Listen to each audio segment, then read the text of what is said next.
আজকে এপ্রিলের 11 তারিখ শুক্রবার।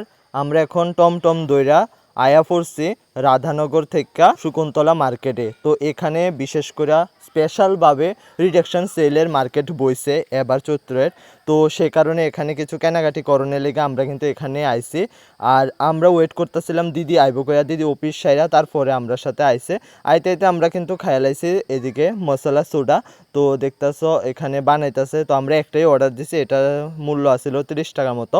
তো যাই হোক, এটা আমার হাতে আয়া পড়ছে, তো আমরা ট্রাই করলাম। ট্রাই করতে করতে আবার আয়া পড়ছে মার্কেটে আয়া দেখতেছিলাম এত প্রচণ্ড পরিমাণে ভিড়। তারপরও একটু কেনাকাটা করার ইচ্ছা, তারপর আমরা একটু ঢুকে গেলাম এম মার্কেটে ঢুকার পর দেখতেছি এখানে সবাই রেস্ট করতেছে সিঁড়ির মধ্যে বয়ে বয়ে। তারপর ধীরে ধীরে আমরা মার্কেটের ভিতরে ঢুকতেছি। এখানে ঢুকার পরও দেখলাম কিছু মানুষের ভিড় আছে এখানে, তবে সেভাবে নাই। এম মার্কেটে আসার পর আমরা অনেক ড্রেস ট্রাই করছি এবং দেখছি, বাট আমরা কিচ্ছুই পছন্দ হয়েছে না। তারপর এখান থেকে আবার আমরা বারোয়া দেখতেছি সন্ধ্যা হয়ে গেছে গা।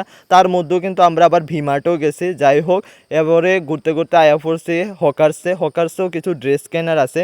তো এখান থেকে আমরা কিছু শাড়ি টাড়ি কিনবো, তো সে কারণে এই হকার্সে আইছি, কারণ ওদিকে পছন্দ হইতাছিল না। এই দেখতেছো আমার শপিং হয়ে গেছে। যাই হোক, ভিডিওটা এখানে শেষ করতেছি, টাটা।